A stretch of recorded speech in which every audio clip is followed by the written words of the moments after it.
Hello students, welcome to WB exam portal. দেখো, আমরা আমাদের যে কোর্স করাচ্ছি মানে ফ্রি কোর্স, তাতে কিন্তু আমরা সকালে একটা ভিডিও দিয়েছিলাম যেখানে আমি তোমাদের 10টা কোশ্চেন্স রেখেছিলাম, কিন্তু 10টা টাইপের।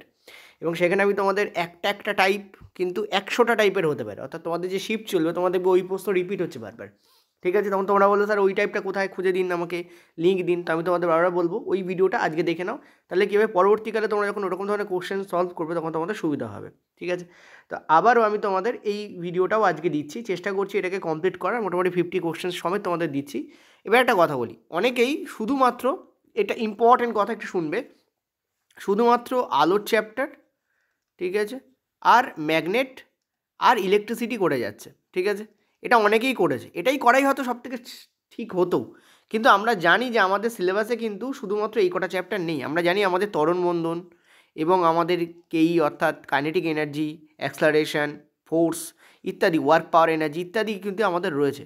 তো আমি আজকে তোমাদের ফার্স্টের দিকে আমি মোটামুটি টোটাল 10টা কোশ্চেন্স ওই টপিকগুলো থেকে একসাথে এনেছি। এই 10টা কোশ্চেন্সও তোমার যদি মনে হয় যে আমি চ্যাপ্টার করুন, আমি 10টা কোশ্চেন্স দেখে যাব, তাও তোমার জন্য পরীক্ষার সময় অন্তত আমি বলবো 99% কভার করবে। একটা দুটো প্রশ্ন হয়তো আসতে পারে এই চ্যাপ্টার থেকে, সেখানে তোমার কভার করে যাবে। ঠিক আছে, তো এই ফার্স্ট 10টা প্রশ্ন যদি ওই চ্যাপ্টারগুলো নাও পড়ে থাকো, এই 10টা প্রশ্ন একটু মন দিয়ে করো, তাহলেও এনাফ হবে। ঠিক আছে, তো এখানে বলছে যে টু স্টিল বলস, দুটো স্টিলের বল আছে, এরকম দুটো স্টিলের বল আছে। ঠিক আছে, এবং বলছে they have same connecting energy, এদের কানেক্টিং এনার্জি সেম, মানে কেই, কেই মানে হচ্ছে গতিশক্তি, এদের কেই হচ্ছে তোমাদের কি বলেছে, সেম। তাহলে কোন বলটা স্পিডে ঘুরছে? ঠিক আছে, কোন বলটা কী হচ্ছে, স্পিডে ঘুরছে। দেখো একটা জিনিস বলি, কানেক্টিং এনার্জি সমান সমান কী হয়, half into mass into V তার whole square, half into mass into V square. তাহলে এরও হাফ ইন্টু মাস ইন্টু, এরও কী হবে, এরও half into mass into V square হবে। এই ভিটাকে আমি একটু বড় হাতের দিচ্ছি, আমি জানি না কোনটা কী, বাট আমি বড় হাতের দিচ্ছি। দেখো এখানে মাস আমাদের কী বলেছে, অর্থাৎ ভর আমাদের কী বলেছে 5 কেজি, এখানে ভর আমাদের কী বলেছে 10 কেজি। ঠিক আছে, তা আমরা দেখতে পাচ্ছি এই হাফ হাফ কেটে বেরিয়ে যাবে, তো হাফের কোনো মূল্যই নেই বেসিক্যালি। এই 5 আর এটা কাটলে কত হচ্ছে, এখানে হচ্ছে 1, এখানে হচ্ছে 2। তো আমরা ক্লিয়ারলি দেখতে পাচ্ছি যদি এটাকে V1, এটাকে যদি আমি V2 ধরে নিই, কারণ অনেকে হয়তো বড় আর ছোটো হাতের ভি বুঝতে পারে না, তো এখানে আমরা দেখতে পাচ্ছি V1, ঠিক আছে, তার হোল স্কোয়ার বাই V2 তার হোল স্কোয়ার ইকুয়াল টু আমাদের কী আসছে 2/1। তার মানে আমরা দেখতে পাচ্ছি এর কিউব যদি আমরা ভি বার করতে চাই তাহলে কী হবে, এর স্কোয়ার রুট হবে, এরও স্কোয়ার রুট হবে, যাই হোক না কেন 2 এর স্কোয়ার রুট তো 1 স্কোয়ার রুট থেকে বেশি হবে। তো আমরা ক্লিয়ারলি একটা জিনিস কী দেখতে পেলাম, আমরা দেখতে পেলাম যে V1 কিন্তু বড় হবে V2 এর থেকে। তো এটাই আমাদের কারেক্ট অ্যান্সার। V1 মানে 5 কেজি যেটা সেটা, তো 5 কেজির বল কিন্তু বেশি গতিতে চলেছে, তো কারেক্ট অ্যান্সার বলবে দিস হবে। তো এইটুকুই হচ্ছে তোমাদের কোশ্চেন্সটা ছিল। এবার আমি একটা ছোট্ট কথা বলি, এখানে এত কিছু করার দরকার ছিল না, যদি তোমাদের এই কোশ্চেনটাকে উইদিন সেকেন্ডে অ্যান্সার দিতে হয়, তো অলওয়েজ মাথা রাখবে যে যদি এর কাইনেটিক এনার্জির সাথে ইকুয়াল হয়, ঠিক আছে, তাহলে বুঝবে এদের যে ভি হয়, ভি এর যা রেশিও হয়, V1 এর যদি V2 হয়, সেটা হবে তোমাদের M2:M1। কী হবে, M2:M1, অর্থাৎ ভেলোসিটি মাসের উল্টো হয়ে যাবে, ভেলোসিটির যে রেশিও আসবে সেটা মাসের রেশিওর উল্টো আসে। ঠিক আছে, যদি কাইনেটিক এনার্জি সেম হয়, যদি দুটোর কাইনেটিক এনার্জি সেম হয়, তো ভেলোসিটির যে রেশিও আসবে মাসের রেশিও ভরের রেশিওর উল্টো হবে ভেলোসিটির রেশিও। যেমন ধরো এখানে তোমাদের মাস কী ছিল 5:10, তো কাটাকুটি আমরা কী পাচ্ছিলাম 1:2, এটার উল্টো করে দিলে মানে 2:1 হয়ে যাবে এদের ভেলোসিটি, এটা হবে মাসের রেশিও অর্থাৎ ভরের রেশিও, এটা হবে ভেলোসিটির রেশিও, 2:1 হয়ে যাবে। কখন, যখন kinetic energy same, kinetic energy এক না হলে কিন্তু এই রিলেশন আসবে না। ঠিক আছে, তো কাইনেটিক এনার্জি যখন সেম তখন মাসের রেশিওর উল্টো হবে ভেলোসিটি রেশিও। তার মানে প্রথম ক্ষেত্রে ভেলোসিটি হবে 2 ইউনিট, পরের ক্ষেত্রে ভেলোসিটি হবে আমাদের 1 ইউনিট। দ্যাট ইজ ওয়াই আমরা ক্লিয়ারলি বলতে পারি যে 5 কেজির যেটা সেটা কিন্তু জোরে চলবে। বোঝা যাচ্ছে কি বলুন, এটাকে উইদিন সেকেন্ড এভাবে করা যায়। পরেরটাই চলো, আমাদের অফিসিয়াল মক টেস্ট কিন্তু লঞ্চ হয়েছে, সেই মক টেস্ট নিয়ে আমরা একটু পরে কথা বলবো, পরে হচ্ছে সেটা নিয়ে আলোচনা। ঠিক আছে, এবং সেটা তোমাদের অনলি তোমরা যদি 150 রুপিস বা আমি যতদূর জানি মনে হয় 100 রুপিস রাখা হয়েছে, আমার ঠিক খেয়াল নেই, তোমরা অ্যাপে গেলে দেখতে পাবে। তার কারণ ওই ব্যাপারগুলো সত্যি কথা বলতে আমি ঠিক করি না, বা আমি ওই ব্যাপারগুলোতে নজরও দিই না। আমার কাজ হচ্ছে জাস্ট পড়ানো, তোমাদের মেটেরিয়ালটাকে ঠিক করে দেবো, ওটা আমার টিম দেখে, ওদেরকে জিজ্ঞেস করে নিই, ওরা বেটার বলতে হবে যে কত তোমাদের হয়েছে। আমরা যেটা করছি সেটা হচ্ছে প্রত্যেকটা টপিক থেকে কোশ্চেন্স তুলছি এবং এনসিইআরটি ধরে, এবং সেই লাইনগুলোকে আমরা কী করছি, সলিউশনে দাগিয়ে রাখছি যে কোন লাইন থেকে আমরা এনসিইআরটির কোন লাইন থেকে প্রশ্ন দিয়েছি। অনলি তোমরা দেখো, এটা তোমাদের কোর্স হবে না, এটা কিন্তু তোমাদের অনলি মক টেস্ট।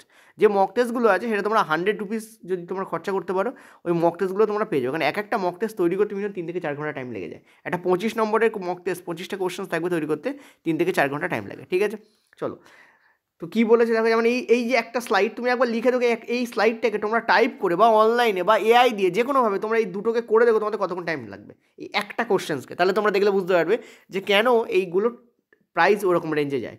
দেখো বলছে 2 কেজি ভরের একটি বস্তুকে 2 সেকেন্ড পরে 20 মিটার পার সেকেন্ডের প্রাথমিক বেগ দিয়ে ছুঁড়ে ফেলা হলো। আচ্ছা, তাহলে তার গতিশক্তি কী হবে? চলো অ্যান্সার দাও।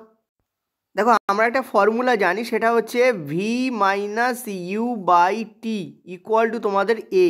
ঠিক আছে, কিন্তু এখানে এই এ হচ্ছে তোমাদের জি এর সমান, আর আমরা জি জানি 10 মিটার পার সেকেন্ড স্কোয়ার।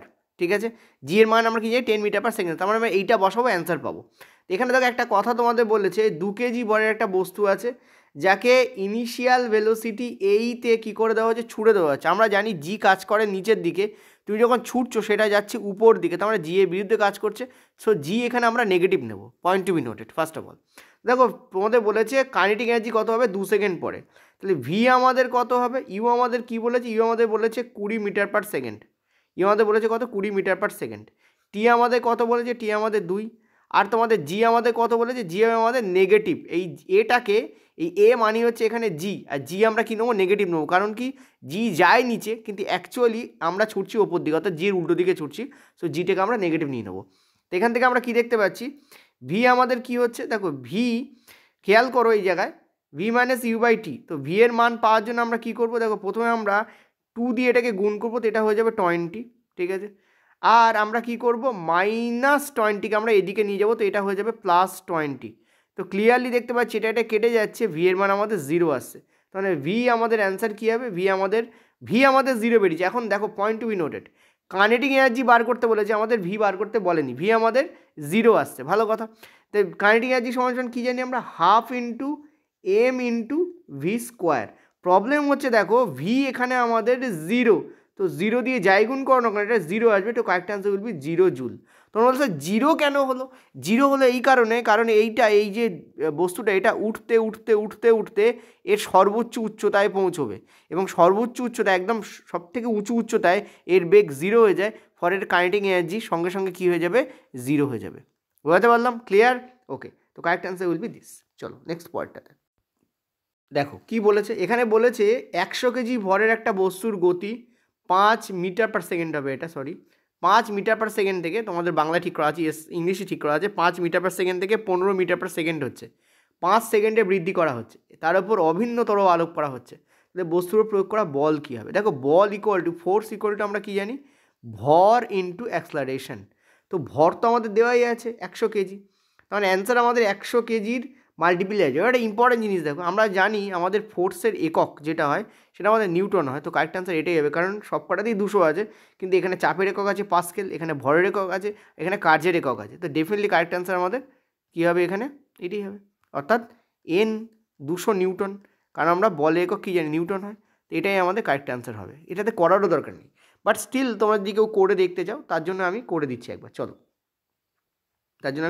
চলো দেখো এখানে আমার প্রথমে বার করতে হবে এ না বার করলে আমি কাজ পাবো না। আর এ ইকুয়াল টু কী জানি, আমরা জানি ভি মাইনাস ইউ বাই টি, এটা ইকুয়াল টু আমাদের এ হয়। ভি হচ্ছে কি, অন্তিম বেগ। ভি যাদের একদমই এখানে অসুবিধা আছে তাই জন্য বলছি, ভি হচ্ছে অন্তিম বেগ, ইউ হচ্ছে শুরুতে যে বেগ ছিল এটাকে বলা হয় প্রাথমিক বেগ, আর টি হচ্ছে সময়, আর এ হচ্ছে আমাদের ত্বরণ। তাহলে ভি আমাদের কি বলেছে, ভি আমাদের 15 মিটার পার সেকেন্ড হচ্ছে, প্রাথমিক অবস্থায় কত ছিল, সেটা 5 ছিল, কত সময় বাড়ছে সেটা দেখতে পাচ্ছি তোমাদের 5 সেকেন্ডে বাড়ছে। তো ত্বরণ আমরা কী পাবো, 10/5 মানে 2 মিটার পার সেকেন্ড স্কোয়ার। ত্বরণের আমাদের কী হয়, মিটার পার সেকেন্ড স্কোয়ার হয়, তো ত্বরণের যে তোমাদের দাঁড়াবে সেটা হচ্ছে 2 মিটার পার সেকেন্ড স্কোয়ার দাঁড়াবে। আর ফোর্স ইকুয়ালটা আমরা কী জানি, মাস কত আমাদের 100, আর ত্বরণ আমাদের কী বেরিয়েছে 2, তো অ্যান্সার আমাদের কী হবে 200, কিন্তু 200 কি, 200 নিউটন হবে, 200 নিউটন হবে, কারণ ফোর্সের একক হচ্ছে দুটো, একটা হচ্ছে ডাইন যেটা সিজিএস ইউনিটে, আর 2 হচ্ছে আমাদের নিউটন যেটা হচ্ছে আমাদের এসআই ইউনিটে। তো এখানে এসআই ইউনিটে দিয়েছে কারণ আমাদের বাকিগুলো সব এসআইতে আছে। দেখো মিটার পার সেকেন্ড করা স্কোয়ার, এটা এসআই। কেজি আছে, এটাও এসআই। তো বাকি যখন এসআই তখন ফোর্স এককে এসআইতে বেরোবে। তো কারেক্ট আনসার আমাদের 200 নিউটন বেরোবে। ঠিক আছে, চলো নেক্সট পয়েন্টটাতে। এই কোশ্চেন্সগুলো করার পর, প্রথম 10টা কোশ্চেন্স করার পর আমরা যাব বায়োলজিতে। ঠিক আছে, বায়োলজি তোমাদের হজমের ওপর কিছু ফিগার বেস প্রশ্ন আছে, সব কটা নয়। তারপর তোমাদের ব্রেনের ওপর প্রশ্ন আছে। এটা আজকে আমি তোমাদের বায়োলজি অনেক কোশ্চেন্স করাবো, ইভেন তোমাদের হাইব্রিড মনোব্রিড যে তোমাদের এনসিইআরটি এক্সাম্পলার আছে সেখান থেকে কোশ্চেন্স তোলা আছে। ঠিক আছে, যদি কারোর মনে হয় যে স্যার আমি প্রথম 10টা প্রশ্ন দেখবো না, আমি তারপর থেকে দেখবো, এটা প্লিজ করো না, কারণ এই কটা প্রশ্ন অ্যাটলিস্ট দেখে যাও। কারণ এই টপিকগুলো কিন্তু রেলওয়ে সিলেবাসে আছে, দেয়নি এটা ঠিক আগের বছর, এবারও হয়তো দিতে পারে না, আবার দিতে নাও পারে, বাট স্টিল আমরা অত রিস্ক কেন নেবো? যখন 5-6 বছর পর পরীক্ষা হয়েছে, 2019-এর লাস্ট রিক্রুটমেন্ট হয়েছে, 2022-এ গিয়ে পরীক্ষা হয়েছে, তখন 2019 ধরে চলবো আমি, 2026-এ পরীক্ষা হচ্ছে আবার গিয়ে, মানে 25 পেরিয়ে তো 26-ই আসতে গেল। তো বুঝতেই পারছি, আশা করি যে 5 থেকে 6 বছর পরে, 6 থেকে 7 বছর পরে পরীক্ষা হচ্ছে। তো প্লিজ ক্ল্যারিফাই ইট যে আমাদের কিন্তু একটা সিট নিতে হবে, সেখানে আমার ছাড়াটা আমি বলবো বোকামো। সেই জন্য অন্তত এই 10টা কোশ্চেন্স করে যাও, যদি এই চ্যাপ্টারগুলো নাও করে থাকো, এই 10টা কোশ্চেন্স করলেও এনাফ, কনসেপ্টও ক্লিয়ার হবে, প্লাস নিউমেরিক্যালসও তুমি পারবে। ঠিক আছে, চলো কি বলেছে দেখো, বলেছে 5 কেজি ভরের একটা বস্তুর ওপর একটি ধ্রুবক বল 2 সেকেন্ড সময় ধরে তোমাদের কাজ করছে। 5 কেজি ভরের একটা বস্তুর ওপর একটা ধ্রুবক বল কাজ করছে 2 সেকেন্ড, যার ফলে তোমাদের কি হচ্ছে, বেগ বেড়ে এইটা হচ্ছে। তো বেগ বৃদ্ধি কত হচ্ছে 2, এবং তোমাদের 2 সেকেন্ড ধরে চলছে, তার মানে আমাদের ত্বরণ কী হবে, ত্বরণ হবে 1 তোমাদের মিটার পার সেকেন্ড স্কোয়ার। প্রযুক্ত বল বার করতে বলেছে, তো 5 × 1 দ্যাট মিনস 5 নিউটন তোমাদের অ্যান্সার হবে। কোথায় গেল 5 নিউটন। তো এইটুকুই হচ্ছে এর কাজ। চলো পরেরটাতে। দেখো এটা রিলেশনের উপর প্রশ্ন দিয়েছে, এই প্রশ্নটা প্লিজ একটু ভালো করে শোনো, ইম্পর্টেন্ট। সেটা হচ্ছে যে যদি বেগ দ্বিগুণ করা হয় তাহলে ভরবেগ কী হয়। দেখো যখন বেগ দ্বিগুণ করা হয় না, ঠিক আছে, তখন ভরবেগ হয়ে যায় 2 গুণ আর গতিশক্তি হয়ে যায় 4 গুণ। এটাই আমাদের কারেক্ট অ্যান্সার। তুমি বললো কী করে স্যার? দেখো আগে মাস ছিল এম, ভর ছিল ভি, তাহলে ভরবেগ আগে কী ছিল, এইটা এম ভি। ঠিক আছে, এখনও মাস এম আছে কিন্তু ভর বেড়ে হয়েছে 2v, দ্বিগুণ হয়ে গেছে। তাহলে এখন আমাদের ভরবেগ কী হয়ে যাচ্ছে, আমাদের দেখতে পাচ্ছি 2mv। তো দেখো আগে ছিল mv, এখন হয়ে গেছে 2mv। সো ডেফিনেটলি কী হয়ে গেছে, দেখো দ্বিগুণ হয়ে গেছে। গতিশক্তি কী এফেক্ট পড়বে, দেখো গতিশক্তি হচ্ছে আগে হাফ ছিল, এখনও হাফ আছে। ঠিক আছে, আগে এম ছিল, এখনও এম আছে, কিন্তু আগে ভি ছিল, তার মানে ভি স্কোয়ার ছিল বেসিক্যালি। এখন কী হয়ে গেছে 2v তার স্কোয়ার। তো এটা তো এটাতেই থেকে যাবে, কিন্তু এটা চেঞ্জ হবে, দেখো half into m into 4v square হয়ে যাচ্ছে। তো আমরা ক্লিয়ারলি একটা জিনিস দেখতে পাচ্ছি, আগে হাফ এম ভি স্কোয়ার ছিল, এখনও half M R V square তো আছেই, শুধু মাঝখানে একটা 4 ইন্টু হয়েছে, মানে এখানে যা ছিল তার 4 গুণ এখানে হয়েছে। তার মানে কেই কী হয়ে যাবে, কেই আগে যা ছিল এখন কেই হয়ে যাবে তার 4 গুণ, কিন্তু ভরবেগ আগে যা ছিল তার 2 গুণ হয়ে যাবে। ওই জন্য বললাম ভরবেগ 2 গুণ হবে আর কেই হয়ে যাবে, মানে গতিশক্তি হয়ে যাবে তোমাদের 4 গুণ।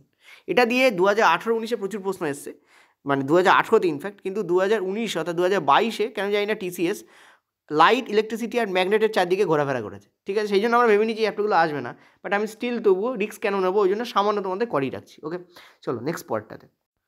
পরের প্রশ্ন দেখো, the kinetic energy of A light and a heavy body is the same. অর্থাৎ একটা হালকা এবং একটা ভারী বডির কাইনেটিক এনার্জি হচ্ছে সেম।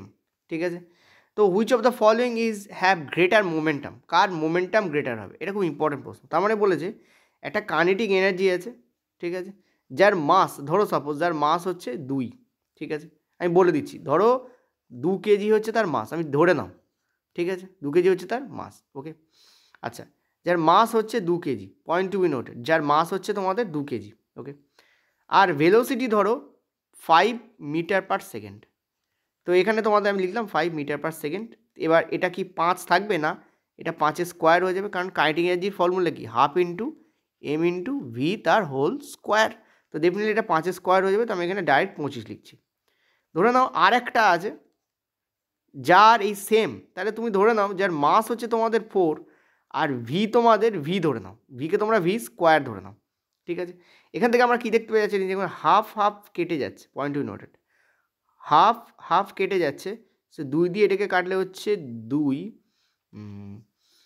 প্রবলেম হচ্ছে এইটা যে তোমাদের এখানে ম্যাচ করানোটা একটু চাপের হয়ে যায়। ঠিক আছে, এখানে ম্যাচ করানোটা একটুখানি চাপের, মানে ভেলোসিটি এমন নিতে হবে যাতে এই দুটো ইকুয়াল আমাদের আসে। দেখো একটা কাজ আমি করতে পারি, এত কিছু করার দরকার নেই, চলো আমরা একটু সোজাভাবে বোঝাই। ঠিক আছে, এসব জিনিস করার দরকার নেই, রিয়েল ভ্যালু নিলে আমাদের অসুবিধা হবে, আমি এটা বুঝতে পারলাম। সেটা কাজ করি, আমরা রিয়েল ভ্যালু ট্যালু নেবো না, আমরা নর্মাল ভ্যালু নিয়ে কাজ করি। এখানে বলেছে যে হাফ এটার ধরো আছে হচ্ছে আমাদের এম, ঠিক আছে। ওকে, একটা ভারী বডির যদি এম থাকে তাহলে তার বেগ কিন্তু ছোট হতেই হবে। তো এটা তোমাদের আমি ধরে নিচ্ছি ভি, বা এইসব জিনিস ধরার কোনো দরকার নেই। একটা কাজ করো, সেটা হচ্ছে এটাকে ভি, এটা 1 ধরে নাও, এটা ভি স্কোয়ার। এই দুটোর ভরবেগ বলেছে সেম, তো এখানে আমি মাসটাকে ছোট রাখছি, কারণ বড় মাস সেটা হচ্ছে ছোট মাসের থেকে বড় হবে, এই জন্য এইভাবে রেখেছি। এটা হচ্ছে ভি টু, এটা হচ্ছে ভি স্কোয়ার আছে, ঠিক আছে। দেখো এই হাফ কেটে বেরিয়ে যাচ্ছে, তা আমরা এখানে কী পাচ্ছি, এম ভি ওয়ান তার হোল স্কোয়ার, আর এখানে আমরা কী পাচ্ছি, এম ভি টু তার হোল স্কোয়ার পাচ্ছি, ঠিক আছে। এই আমরা পাচ্ছি।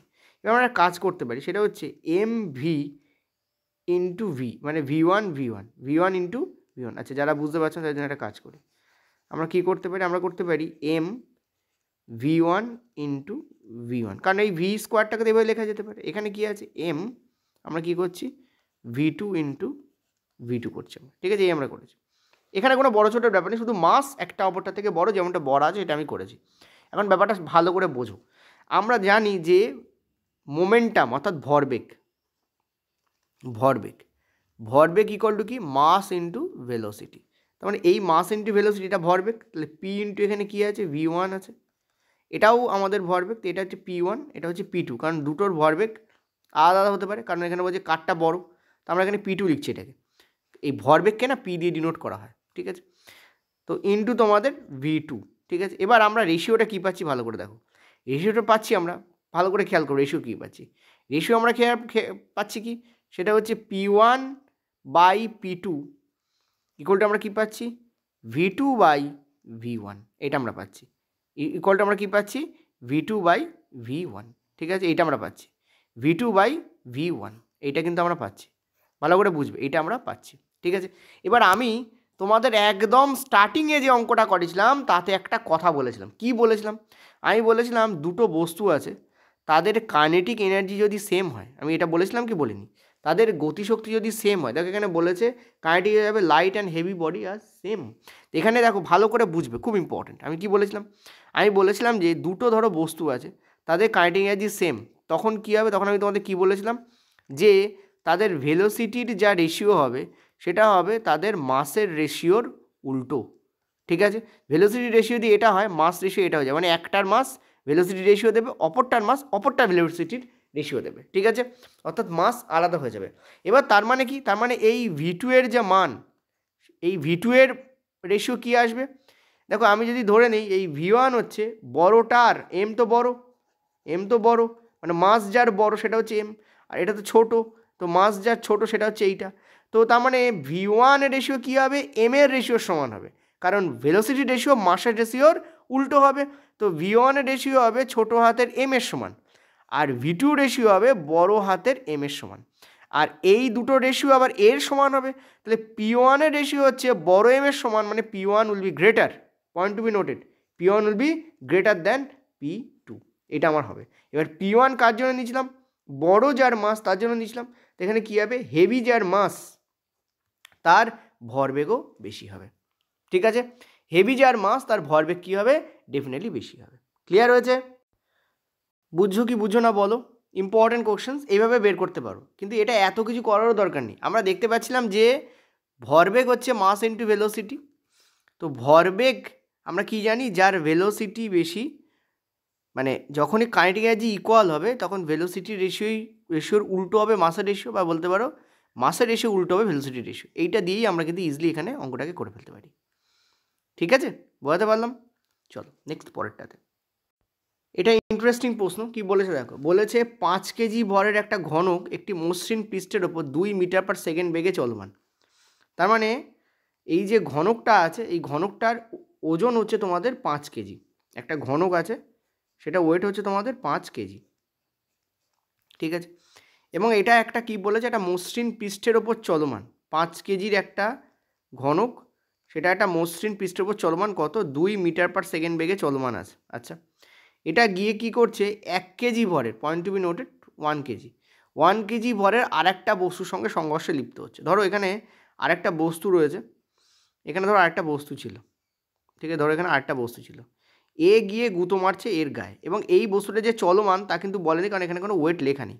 এটার ওয়েট কত, 1 কেজি, ঠিক আছে, এবং এরা কি হচ্ছে, এবং উভয় একই বস্তু হিসাবে একসাথে চলাচল করে, অর্থাৎ তারা আবার এগিয়ে যাচ্ছে কোন দিকে, এইদিকে এগিয়ে যাচ্ছে।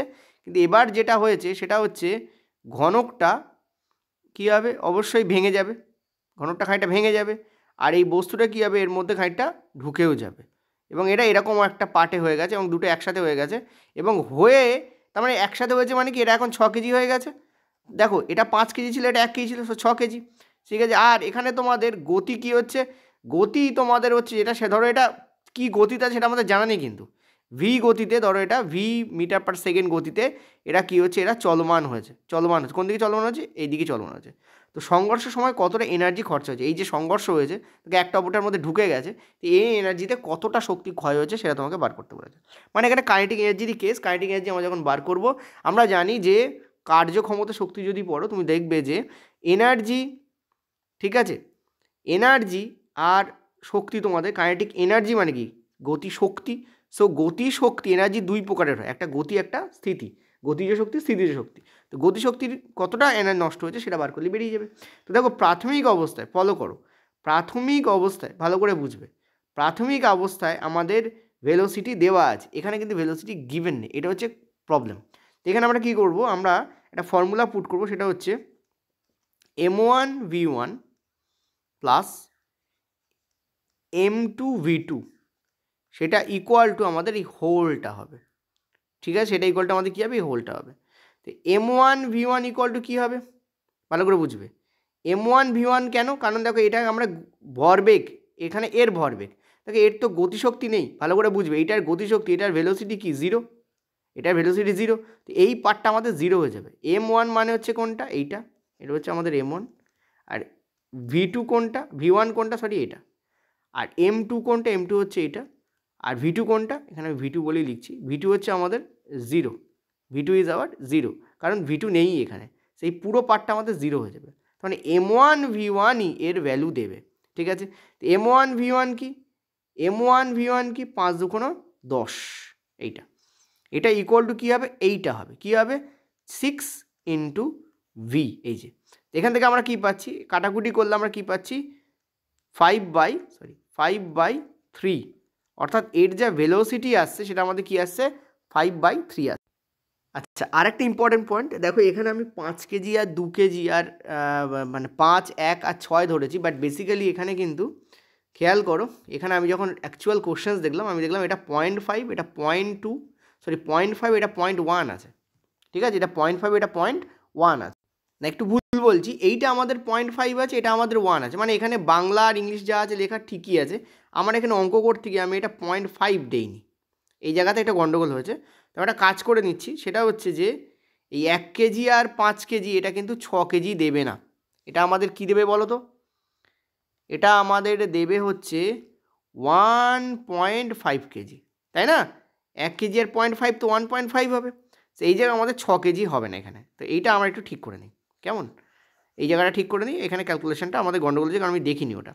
তো 0.5 আর 2 করলে কত, সেটা হয়ে যাচ্ছে 1, রাইট, এটা আমাদের 1 হবে, ইয়েস ও নো বলো, এটা আমাদের ডেফিনেটলি গ্যারেন্টি 1 হবে, এত, এইটা ইকুয়াল টু আমাদের কী হবে 1.5 ইন্টু ভি, এখানেও ছিল 1.5 ইন্টু ভি, সেটা আমি নিচে লাইনে লিখেছি।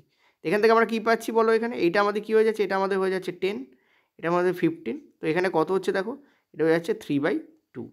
তো ভি এর যে ভ্যালু আসছে সেটা আমাদের কী আসছে 2/3, এইটা হচ্ছে আমাদের ভি এর ভ্যালু আসছে, অর্থাৎ এই জায়গায় আমাদের ভি কত আসছে 2/3, এই ভিটা আমাদের 2/3 হয়েছে। এবার তুমি দেখো কতটা কাইনেটিক এনার্জি তোমার খরচ হয়েছে। কাইনেটিক এনার্জি আগে কী ছিল, হাফ ইন্টু এম, এম আমাদের কত ছিল, এম আমাদের ছিল হচ্ছে এইটা কত 0.5 এম, ইন্টু বেগ কী ছিল, বেগ হচ্ছে 2 স্কোয়ার মানে 4। এবার তুমি বলবে এটা কি কোনো কাইনেটিক এনার্জি ছিল, না এটার কোনো বেগই নেই, সেটা কাইনেটিক এনার্জি প্রাথমিক অবস্থাতেই 0 ছিল, কাইনেটিক এনার্জি তো এটার ছিল, গতিশক্তি যা তারই থাকবে যার গতি আছে, এর তো গতিই নেই, তো গতিশক্তি কোথা থেকে থাকবে, তো এইটা আমাদের হবে। এখান থেকে আমরা মাইনাস করব, কাকে মাইনাস করব, আগে এটা করে নিই, এটা কত হচ্ছে তোমাদের 2, তো এখানে হচ্ছে তোমাদের 1, ঠিক আছে, দেখো 2 দিয়ে এটাকে কাটলে 2, 2-এর সঙ্গে এটা গুণ হচ্ছে কত হচ্ছে আমাদের 1, তো এত আমাদের জুল কাইনেটিক এনার্জি ছিল আগে, এটা আমাদের কাইনেটিক এনার্জি কী ছিল, এটা আমাদের ছিল আগে, ঠিক আছে। এখন কাইনেটিক এনার্জি কত এসছে, হাফ ইন্টু এম, এম আমাদের কত 1.5, আর আমাদের ভেলোসিটি কত 2/3 তার হোল স্কোয়ার, তার হোল স্কোয়ার করলে কত হয় 4/9 হবে। তো আমি এখানে ডাইরেক্ট লিখছি, যেহেতু জায়গা কম আমি লিখছি এখানে 4/9। তো এখানে যদি তুমি কাটাকুটি করো, এটা আমাদের কী আসছে 2 আসছে, ঠিক আছে। আর এটা তো কাটাকুটি যাবে, সো এখানে আমাদের আসছে হচ্ছে 3, এটা আমাদের আসছে হচ্ছে 0.5। এখান থেকে আমরা দেখতে পাচ্ছি নিচে আমাদের একটা 10 ডেফিনেটলি যাচ্ছে। 1 মিনিট, এটা হচ্ছে তোমাদের 3 দিয়ে কাটলে হ্যাঁ 0.5, তো নিচে আমাদের কি যাচ্ছে 10 যাচ্ছে ডেফিনেটলি। একটা মিনিট, জাস্ট এ মিনিট, কানেকশানটায় একটা সমস্যা হচ্ছে কেন কি জানি, এটা বুঝলাম না। এখানে যখন লিখছি তখন একটু সমস্যা হচ্ছে, তোমরা বুঝতে পারবে না এটা, যাই হোক চলো। তো 5, এটা 2, এটা 2, সো কাটাকুটি গেল, তো এটা আমাদের হয়ে যাচ্ছে 1/3। মানে এখানে আমাদের কত আছে 1/3, তো 1 থেকে 1/3 বাদ দিলে কত হচ্ছে 2/3 জুল। তাহলে এতটা এনার্জি নষ্ট হয়েছে, আগে ছিল 1 জুল, এখন হয়ে গেছে 1/3 জুল। তো কতটা এনার্জি নষ্ট হয়েছে, সেটা হচ্ছে 2/3 জুল এনার্জি নষ্ট হয়েছে। 2/3 মানে কি 0.67, এইটা আমাদের কারেক্ট আনসার আসবে। এটা মানে হচ্ছে 0.67, এটাকে ভাগ করে দেখো 0.67 আসবে, ঠিক আছে। চলো পরেরটাতে। ওকে চলো পরের প্রশ্ন, ভেরি ইজি কোশ্চেন্স, কিন্তু একটুখানি তোমাদের এদিক ওদিক করা আছে। কি বলেছে, বলেছে একটা গানস আছে, ঠিক আছে, একটা গান আছে, একটা বন্দুক আছে, ধরো সাপোজ এটা হচ্ছে তোমাদের বন্দুক, এই বন্দুক দিয়ে একটা বুলেট বেরোচ্ছে, কিন্তু আগে তো বন্দুকের মধ্যেই বুলেটটা ছিল, ইয়েস নো বলো। তোমাদের এটা শুরু করে এঁকে দিই, আগে তো বন্দুকের মধ্যেই বুলেটটা ছিল, এটা ধরো বুলেট, এটা বন্দুকের মধ্যেই আছে, ঠিক আছে। তার মানে বন্দুক আর বুলেট দুটোই ছিল স্থির অবস্থায়, অর্থাৎ ইউ এর কোনো বেগই ছিল না। ইউ এর যদি কোনো বেগ না হয় তাহলে কেই কী হবে, কেই তোমাদের জিরো হবে, কারণ বেগ যদি না থাকে তাহলে কেইরও কোনো ব্যাপার নেই, কেই তোমাদের জিরোই আসবে, অর্থাৎ কাইনেটিক এনার্জি মানে তোমাদের গতিশক্তি কী হবে, তোমাদের জিরো আসবে, ঠিক আছে। এবার মনে রাখবে যখন এই বন্দুকটা ফায়ার করবে, যখন এই বন্দুকটা কী করবে, বন্দুকটা যখন ফায়ার করবে, যখন বুলেট বেরোবে, বুলেট যখন বেরোবে, ঠিক আছে, বুলেট কী হচ্ছে, বুলেট এদিক দিয়ে এদিকে যাচ্ছে, বুলেট যখন বেরোচ্ছে, বুলেট যখন বেরোবে পয়েন্ট টু বি নোটেড, তখন মনে রাখবে বুলেট যদি এদিকে যায় বন্দুক কিন্তু সরবে এদিকে। বুলেট যদি এদিকে, ভালো করে বুঝবে, বুলেট যদি এদিকে যায় বন্দুক কিন্তু সরবে এদিকে। কেন, কারণ যে ফোর্সে বুলেট বেরোবে সেম ফোর্স বুলেটকে এদিকে মানে বন্দুককে এদিকে পিছন দিকে ধাক্কা দেবে। যেহেতু বুলেটের ভর এর থেকে অনেক বেশি, ফলে ধাক্কাটা আমরা কম অনুভব করি, ঠিক আছে, ক্লিয়ার। কিন্তু সমান পরিমাণে ধাক্কাটা হয়, ভর সেটাকে মানিয়ে নেয়। তার মানে এটা আর এটা ইকুয়াল, এইখানে যে এক্স হবে এখানে যে ওয়াই হবে, এই দুটো আমাদের ইকুয়াল, তাহলে এক্স আর ওয়াইকে লিখলেই আমরা এখানে অ্যান্সার করতে পারবো। যেহেতু ইকুয়াল কিন্তু সাইন অপোজিট হবে, তোমরা সাইন কেন অপোজিট হবে, কারণ মনে রাখবে এরা সব ভেক্টর রাশি, ভেক্টর রাশির ক্ষেত্রে মনে রাখবে একটাকে যদি স্ট্যান্ড বাই ধরো, অপরটাকে লেখার সময় আমরা তার নেগেটিভ লিখি, যদি সেটা ইকুয়াল অ্যান্ড অপোজিট হয়। অপোজিট হলে আমরা কী লিখি, তাকে আমরা নেগেটিভ লিখি, ঠিক আছে। তোমরা ভালো করে ভাবো গুলির যে স্পিড সেটা কী হবে, দেখো গুলির স্পিড নয় মানে ভরবেগ, এখানে ওয়াই মানে বেসিক্যালি ভরবেগ, কার ভরবেগ, গুলির ভরবেগ। গুলির ভরবেগ কত, একটা 30 গ্রামের বুলেট আছে, আর সেটাকে তুমি গতিতে চালাচ্ছ 150 মিটার পার সেকেন্ড বেগে তুমি গুলিটাকে ছুটছো, এই। কিন্তু মুশকিল হচ্ছে এটা তোমাদের গ্রামে আছে, তো এটাকে কেজিতে কনভার্ট করতে হবে, সো 1000 দিয়ে আমাকে ভাগ করে নিতে হবে। এটা ইকুয়াল হবে এদিকে আমাদের বন্দুকের যে মাস, তার সাথে ইকুয়াল হবে কার, বন্দুকের ভেলোসিটি। তো বন্দুকের মাস কত 2 কেজি, সো 2 কেজি, এটা তো কেজিতে অলরেডি কনভার্ট করে নিয়েছি। আর বন্দুকের ভেলোসিটি কী হবে সেটাই জিজ্ঞেস করেছে, what is now the expected velocity of the pistol, পিস্তলের ভেলোসিটি কী হবে, অর্থাৎ পিস্তলের প্রত্যাশিত বেগ কত। তো পিস্তলের বেগ হচ্ছে এইটা, এইদিকে আমরা লিখেছি পিস্তলকে, ঠিক আছে, আর এদিকে আমরা লিখেছি হচ্ছে বুলেটকে। ওকে, দুটোকে ইকুয়াল করে দিলে অ্যান্সার পেয়ে যাবে। ঘটনা হচ্ছে এই দুটো ইকুয়াল হওয়ার সময় কিন্তু নেগেটিভে আসবে, কোনটা নেগেটিভে আসবে, এই ভ্যালুটা আমাদের নেগেটিভে আসে, ওই জন্য দেখো অ্যান্সার এখানে সব নেগেটিভে দিয়েছে। কেন নেগেটিভ দিয়েছে, নেগেটিভ কী বোঝায়, যে যেটা যেদিকে বুলেট যাচ্ছে পিস্তল তার উল্টো দিকে যাচ্ছে, ব্যাস আর কিছু না, নেগেটিভ এই কারণেই বোঝায়, ঠিক আছে। তো এখান থেকে আমরা যদি অ্যান্সার করি, আমরা দেখতে পাচ্ছি এই 2 দিয়ে চলো একে কেটে দিই, একে কাটা যাচ্ছে 15 হচ্ছে, 0 0 কাটলেই ভালো হতো, যাই হোক এটা দিয়ে এটাকে কাটছে, সো 15 আমরা দেখতে পাচ্ছি ভেলোসিটি কী আসছে দেখো তো 225, এই যে ফার্স্ট অপশান দেখতে পাচ্ছ, -2.25, কারণ 15 225 আর নিচে একটা 100 আছে, সো পয়েন্ট বসবে এইখানে, সো এত মিটার পার সেকেন্ড, এইটা আমাদের অ্যান্সার হবে। মিটার পার সেকেন্ড মানে metre per second to the power -1, ঠিক আছে। তো this will be the correct answer. চলো পরের কোশ্চেন যাবো। দেখো আমি আবারও বলবো, যাদের মনে হচ্ছে যে না তোমরা এই চ্যাপ্টারটা একদমই করবে না, আমি তাদেরকে বলবো একটু দেখে যাও, ঠিক আছে? কারণ দেখো রিস্ক নিয়ে লাভ নেই, আমি আবারও ওই একই ডায়লগ দিতে হবে, বাট দরকার নেই আমার। যেটা বলতে চাইছি সেটা ভালো করে বুঝবে। এখানে বলেছে একটা ball of a mass 2 kg moving with a velocity of 5 metre per second collide with another body of 4 kg at rest, যেটা রেস্টে আছে। তার মানে কি? তার মানে হচ্ছে একটা বল ছিল যার ওয়েট হচ্ছে তোমাদের 2 kg, সেটা যাচ্ছিল কোন গতিবেগে? 5 মিটার পার সেকেন্ড গতিবেগে যাচ্ছিল। এটা হচ্ছে আমাদের M1, এটা হচ্ছে আমাদের V1, এবং এটা গিয়ে গুঁতো মেরেছে কার সাথে? চলো এইভাবে করে দিচ্ছি। গিয়ে গুঁতো মেরেছে আরেকটা বডির সাথে। ধরো এখানে একটা বডি ছিল স্কোয়ার, ধরো এখানে একটা ছিল, একটা বাক্স রাখা ছিল ধরো, তার গায়ে গুঁতো মেরেছে এবং রেস্ট অবস্থায় ছিল, এবং এর ওয়েট হচ্ছে তোমাদের 4 kg, রেস্ট অবস্থায় ছিল। What will be the velocity of the ball of both ball? আচ্ছা দুটোই বল বলেছে, আচ্ছা চলো দুটোই বল করে দিই। তা চলো আমি এটাকে একটা কাজ করে দিই, এটাকে আমি নীল বল করে দিই, কেমন? বেটা বুঝতে পারবে। এটা লাল বল, এটা নীল বল, এটা হচ্ছে তোমাদের 4 কেজি ছিল। দেখো এর হচ্ছে M2 হচ্ছে তোমাদের এইটা, কিন্তু V2 কিন্তু এখানে 0 হবে, কারণ এর কোনো ভেলোসিটি নেই, ঠিক আছে? V1 হচ্ছে এইটা, এর কোনো ভেলোসিটি নেই।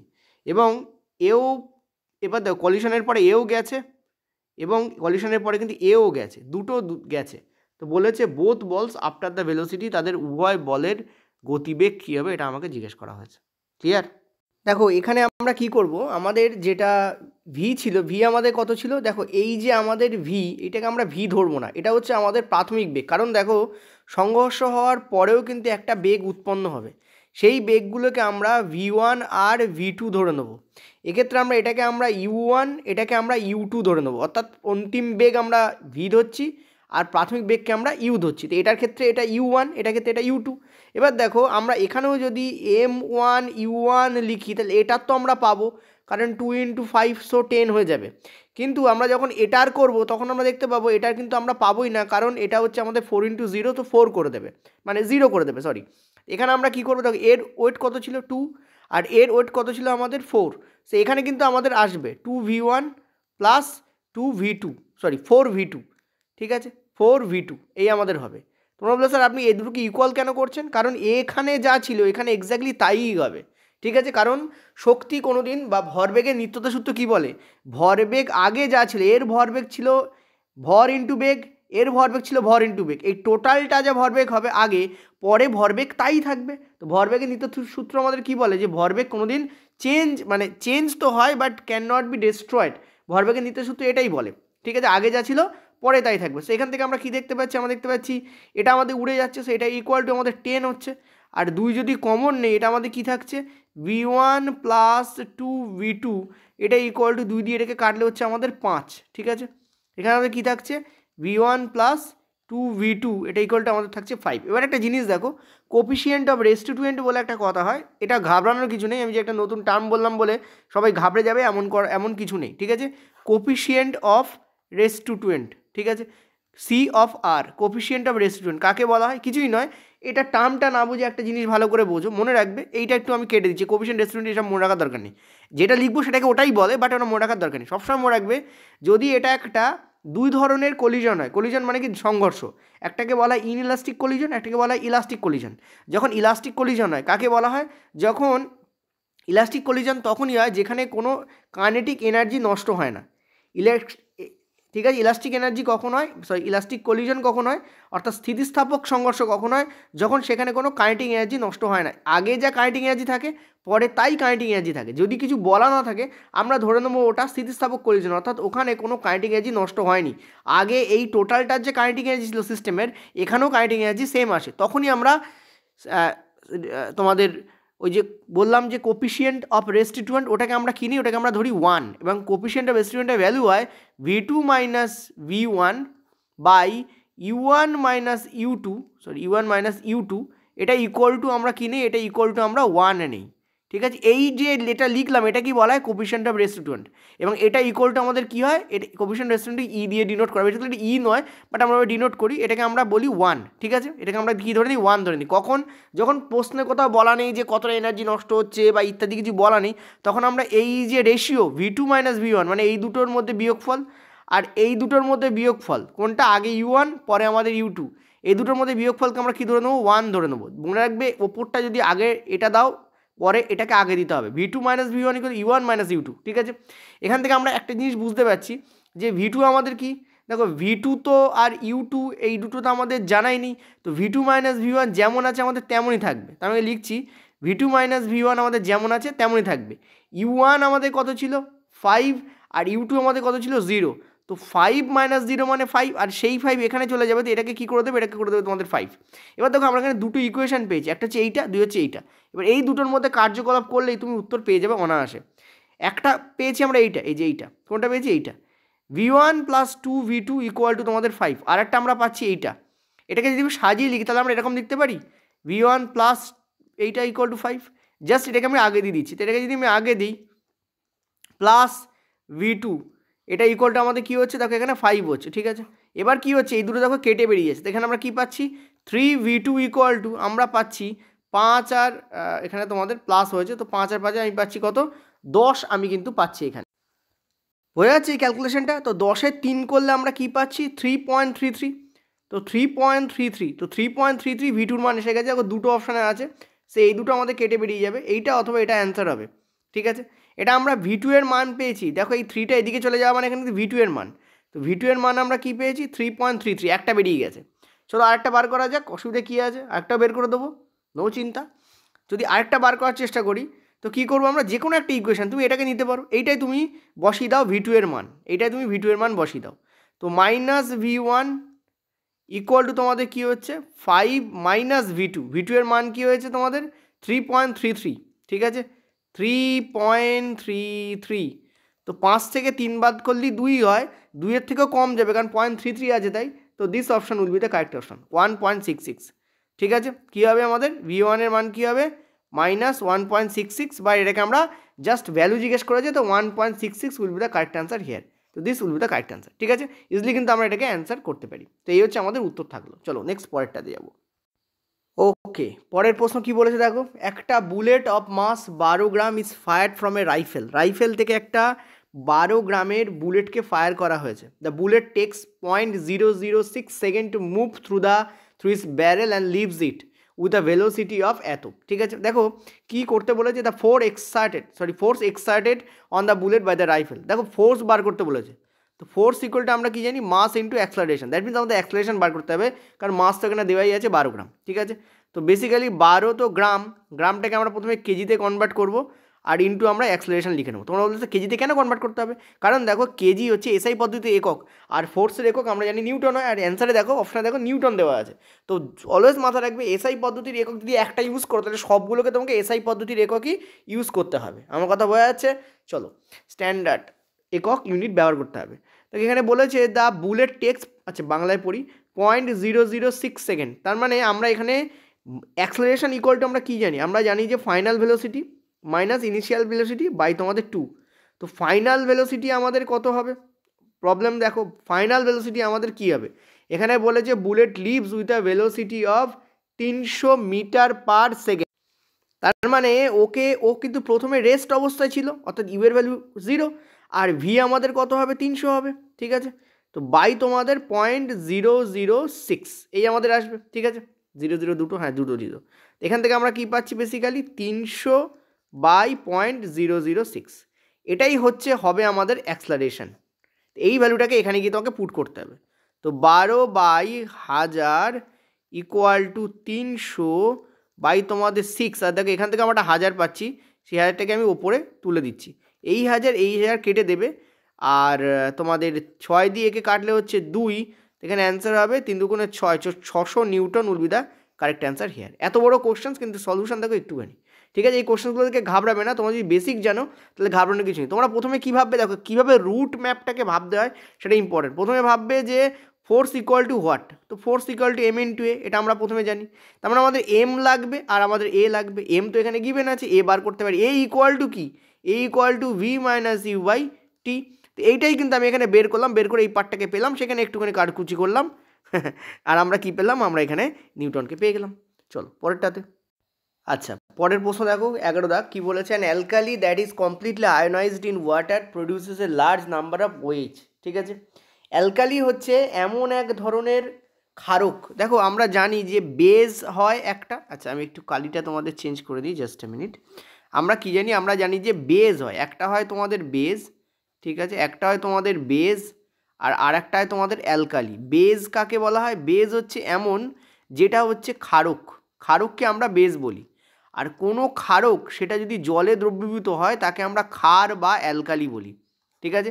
তো অ্যালকালিগুলো হচ্ছে, ক্ষারকে বেসিক্যালি অ্যালকালি বলা, আমরা ক্ষারকে ক্ষারক হিসাবে ব্যবহার করি অনেক সময়, বাট কেমিস্ট্রি যদি আমরা পড়তে থাকি তাহলে আমরা দেখবো যে ক্ষার বলতে আমরা অ্যালকালিকে বুঝি, অর্থাৎ বেজ, অ্যালকালি হচ্ছে বেস প্লাস ওয়াটার, এমন বেস যেটা জলে দ্রবীভূত হয় তাকে আমরা কি বলবো, তাকে আমরা বলবো অ্যালকালি। এটা গেল। নেক্সট একটা জিনিস দেখো, সব বেস যে জলে দ্রবীভূত হয় তা নয়, তাহলে তো এই দুটো নামই থাকতো না, সব পরেই আমরা অ্যালকালি বলে দিতাম, ঠিক আছে। কোন কোন বেস আছে যারা জলে দ্রবীভূত হয় না? এমন অনেক বেস আছে যারা কিন্তু জলে দ্রবীভূত হয় না। আমার কথা বোঝা যাচ্ছে? ইয়েস আর নো বলো। ক্লিয়ার হয়েছে? আচ্ছা, এবার একটা জিনিস তুমি একটু ভালো করে দেখো, সেটা হচ্ছে যে আমরা এখানে পড়ি কি বলেছে, দেখো বলছে ওইচ দেয়, তো ডেফিনেটলি ওইচ দেবে, কারণ বেজের মধ্যে ওইচ থাকে, ঠিক আছে, বেজের মধ্যে ওইচ থাকে, হাইড্রক্সাইড, এবং এটা কি করবে, ডেফিনেটলি এটা সেটাকে দেবে, সেটাকে ডেফিনেটলি দেবে, ওকে। তো হাইড্রক্সাইড তো দেবেই, তো এইটা কিন্তু আমাদের কারেক্টই হচ্ছে, এটা আমাদের কারেক্ট। অ্যালকালিগুলোর মধ্যে থাকে হচ্ছে ওইচ, জলে দ্রবীভূত হলে এই ওইচ মাইনাস বেরিয়ে আসে, এটা হচ্ছে নেগেটিভ আয়ন, এবং এই ওইচ মাইনাস আয়ন কিন্তু বেরিয়ে আসে, এটা ঠিক কথা। নেক্সট বলছি অ্যালকালি, এটা বাংলাতেও পড়তে পারো, that is partially ionized in water produce a large number of OH plus. দেখো ওইচ মাইনাস হয়, ওইচ প্লাস কিন্তু হয় না, তো এটা হচ্ছে ইনকারেক্ট। মনে রাখবে অ্যালকালির আবার দু টাইপের হয়, একটা হচ্ছে স্ট্রং অ্যালকালি, ঠিক আছে, একটা হচ্ছে উইক অ্যালকালি। স্ট্রং অ্যালকালি যেগুলো হয় সেগুলো বেশি পরিমাণ ওএইচ দেয়, আর উইক অ্যালকালি যেগুলো হয় সেগুলো কম পরিমাণ ওএইচ দেয়। তো আমরা এখানে দেখতে পাচ্ছি এ কারেক্ট, কিন্তু বি কিন্তু কারেক্ট নয়।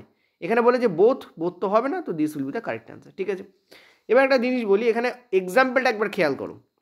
এখানে বলেছে NaOH, মনে রাখবে NaOH এবং KOH দুটোই হচ্ছে স্ট্রং অ্যালকালি, অর্থাৎ শক্তিশালী ক্ষার তারা, স্ট্রং অ্যালকালি, এবং এরা কিন্তু ডেফিনেটলি প্রচুর পরিমাণে কিন্তু OH দেয়, ডেফিনেটলি কী দেয়, প্রচুর পরিমাণে কী দেয়, OH দেয়, ঠিক আছে। NaOH মানে সোডিয়াম হাইড্রক্সাইড, KOH মানে পটাশিয়াম হাইড্রক্সাইড।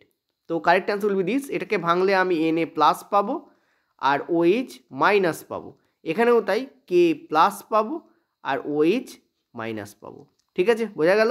এ আমাদের কারেক্ট। পরেরটা চলো, বলছে নিচের কোনটি অ্যালকালি। দেখো এরা সবাই হচ্ছে বেস মানে ক্ষারক, কিন্তু ক্ষার কোনটা? ক্ষার হচ্ছে NaOH।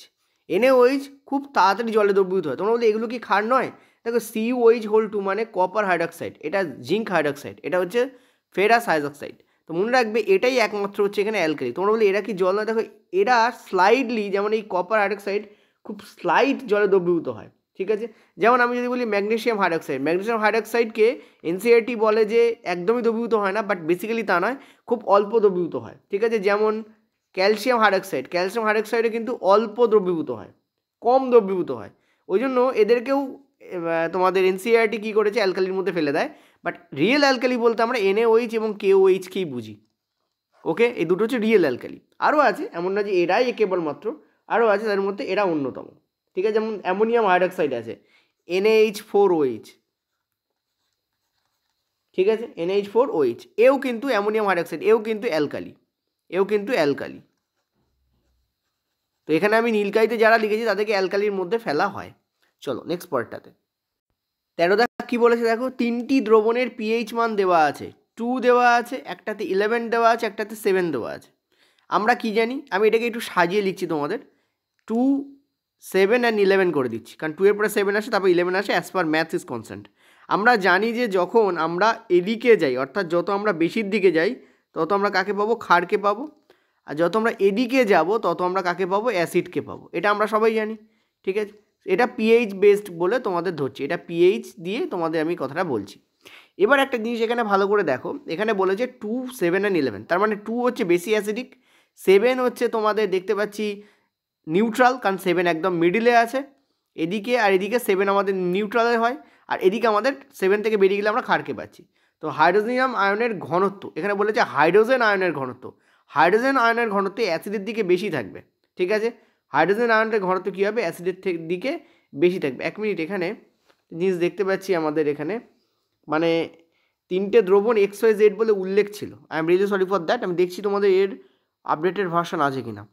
হ্যাঁ, এইটা তোমাদের আপডেটেড ভার্সন ছিল, ওখানে বাংলা একটু মিস্টেক ছিল, এখানে বাংলাতেও এখনও মিস্টেক আছে, বাট এখানে ইংলিশে দেওয়া আছে XYZ, তার মানে এইটা হচ্ছে আমাদের X, এটা হচ্ছে আমাদের Y, এইটা হচ্ছে আমাদের Z। এবার যদি সাজিয়ে লিখি তাহলে 2, 7 অ্যান্ড 11, তো X, Z অ্যান্ড Y এইভাবে আমাদের যাবে। তার মধ্যে এইটা আমরা নিউট্রাল, 7 নিউট্রাল। এদিকে আমরা যত যাব, যেমনটা বললাম, এদিকে আমরা অ্যাসিড পাবো, এদিকে আমরা যত যাব, আমরা যেমনটা বললাম, এদিকে আমরা কী পাবো, ক্ষারকে পাবো। তো আমরা এটা জানি যে হাইড্রোজেন আয়নের কনসেন্ট্রেশন অ্যাসিডের দিকে বেশি হবে, ক্ষারের দিকে কমতে থাকবে।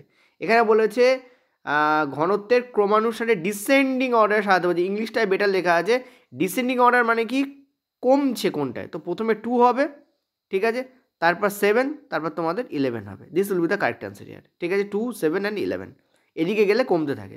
তার মানে প্রথমে আমাদের X হবে, তারপর Z হবে, তারপর আমাদের Y হবে। তো XZY কোথায় লেখা আছে দেখো, XZY, বি অপশান আমাদের কারেক্ট হচ্ছে, কারণ এখানে বলেছে ক্রমানুসারে কম কোনটায়, সব থেকে বেশি এটায়, তারপর এটায়, তারপর এটায়, ঠিক আছে। চলো নেক্সট পয়েন্টটাতে। আচ্ছা, এই প্রশ্নটাতেই তোমাদের যদি বলতো যে কোথায় আমাদের OH আয়নের প্রাধান্য বেশি, এখানে দেখো হাইড্রোজেন বা হাইড্রোনিয়াম, H3O, হাইড্রোজেন বা হাইড্রোনিয়াম যদি এটা বলে, ঠিক আছে, ভালো করে বুঝবে, হাইড্রোজেন বা হাইড্রোনিয়াম যদি বলে তাহলে কিন্তু সেটার অ্যান্সার এটাই হবে। এই দুটো ধরনের আয়ন আমরা দেখতে পাই অ্যাসিডে, কিন্তু আমরা যদি তোমাদের হাইড্রক্সাইড আয়ন, যেটাকে OH আয়ন বলে, সেটা যদি বলি তাহলে অ্যান্সার উল্টে যাবে। তখন 11 হবে সব থেকে বেশি, তারপর হবে 7, তারপর হবে 2, কারণ মানে তোমাদের যেটা হাইড্রক্সাইড আয়ন সেটা কিন্তু তোমাদের ক্ষারে বেশি পাওয়া যায়, ঠিক আছে। তো দিস, চলো পরেরটাতে।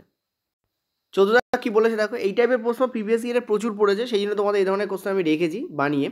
তো বলেছে যে এক্স এর পিএইচ হচ্ছে 9, ওয়াই এর পিএইচ হচ্ছে তোমাদের 2, অ্যান্ড জেড এর পিএইচ হচ্ছে তোমাদের 6। তো এবং এ, আচ্ছা আরও একটা আছে, এর পিএইচ হচ্ছে তোমাদের 13। তোমাদের তাহলে নিম্নলিখিত কোন জোড়াটি সবথেকে বেশি অ্যাসিড এবং সবথেকে বেশি শক্তিশালী ক্ষার? দেখো অ্যাসিড হবে তোমাদের এইটা, আর ক্ষার হবে তোমাদের কোনটা, এইটা। তো 2 এবং 6, অর্থাৎ ওয়াই এবং A will be the correct answer here. Acid বললে এইটা সবথেকে শক্তিশালী অ্যাসিড হচ্ছে এইটা হবে, এটা পিএইচ অনুযায়ী রাখা হয়েছে, ঠিক আছে। আর ক্ষার কোনটা হবে, এইটা তোমাদের ক্ষার হবে। ওকে, এগুলো খুব কঠিন তো প্রশ্ন নয়, কঠিন প্রশ্ন তো আমি তোমাদের সামনে করিয়েছি কয়েক জোড়া, তারপর একটু ইজি প্রশ্নই রেখেছি এখানে, বাট এগুলো তোমাদের কিন্তু প্রিভিয়াস ইয়ারে পড়া প্রশ্ন, এই টাইপের প্রশ্ন কিন্তু প্রচুর পড়েছে। পরেরটা চলো। Which metal oxide is an amphoteric oxide? Point to be noted. Amphoteric oxide কাকে বলা হয়? এমন অক্সাইড যার মধ্যে অ্যাসিডের গুণাবলীও থাকে, মানে সেটা অ্যাসিডিকও, আবার যার মধ্যে ক্ষারের গুণাবলীও থাকে, ঠিক আছে। নর্মালি আমরা এটা জানি যে যদি আমরা কোনো ধাতব হাইড্রক্সাইড পাই সেটা নর্মালি ক্ষারীয় হয়, ঠিক আছে। আর আমরা যদি কোনো অধাতব অক্সাইড পাই তাহলে সেটা অ্যাসিডিক হয়, ঠিক আছে। যেমন জল, H2O, এটা কিন্তু অ্যাসিডিক ইন নেচার। তোমরা বলবে না স্যার এটা তো প্রশম, ইয়েস এটা প্রশম, ঠিক আছে, কিন্তু এটাকে কিন্তু তাও হাইড্রোজেনের অক্সাইড বলে ধরা হয়, ঠিক আছে। এটা প্রশম অক্সাইড, H2O অর্থাৎ হাইড্রোজেনের অক্সাইড, সেটা কিন্তু প্রশম অক্সাইড, এটা মনে রাখবে, ঠিক আছে। কিন্তু নর্মালি আমরা দেখেছি যে অধাতব অক্সাইড যেগুলো, সেগুলো হচ্ছে অ্যাসিডিক হয়, অধাতব অক্সাইড, ঠিক আছে।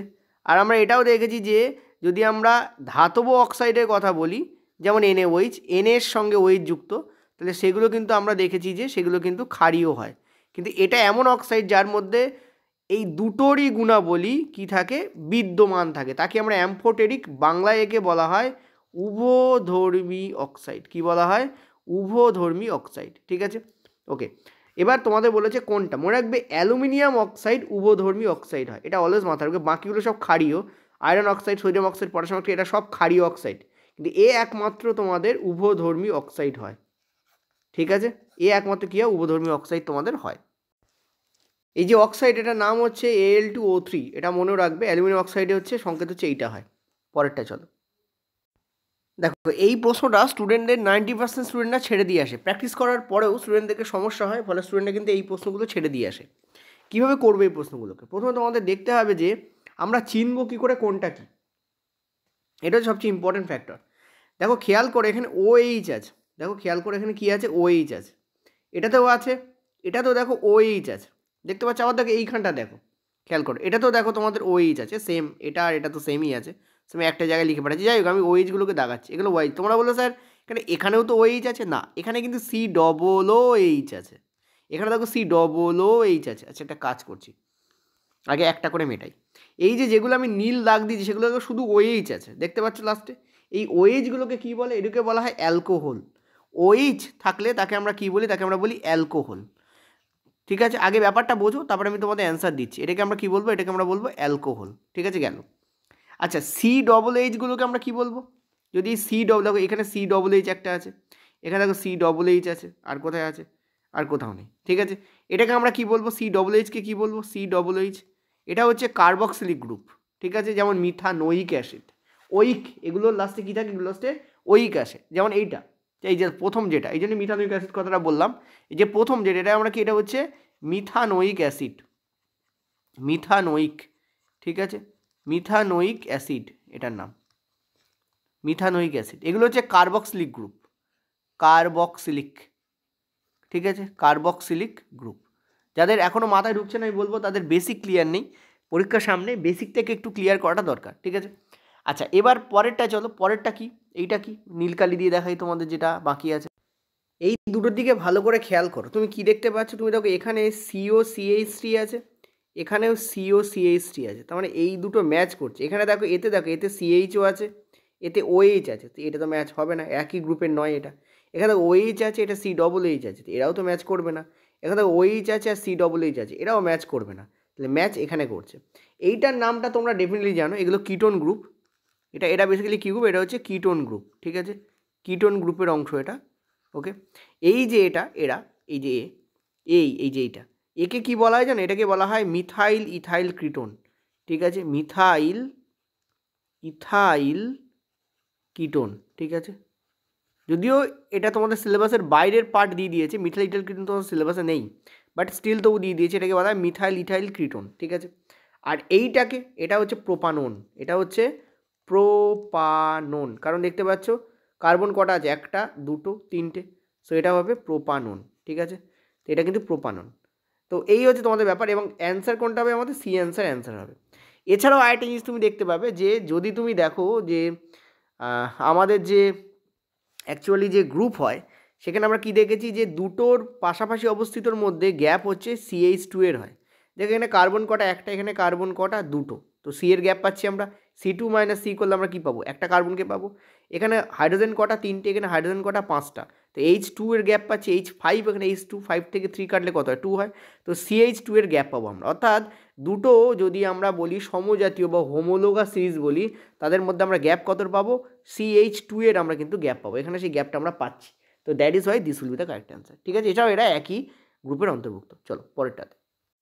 ওকে, অ্যালডেহাইড। অ্যালডেহাইডের জন্য ভুল বিকল্পটি নির্বাচন করো। দেখো অ্যালডেহাইড কী বলা হয়? অ্যালডেহাইডের যে ফর্মুলা হয় সেটা হয় CnH2nO, এইটা হচ্ছে অ্যালডেহাইডের হয়।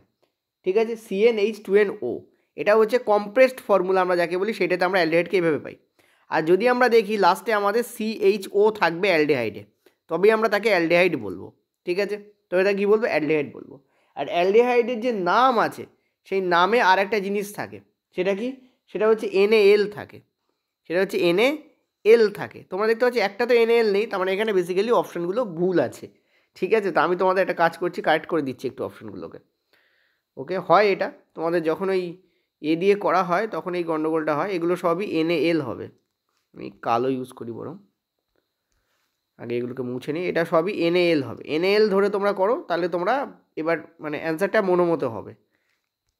তো লাস্টে নাল থাকে NaL, তো NaL, এগুলো সব NaL তোমরা ধরে নেবে। ঠিক আছে, চলো করো এইবার করো।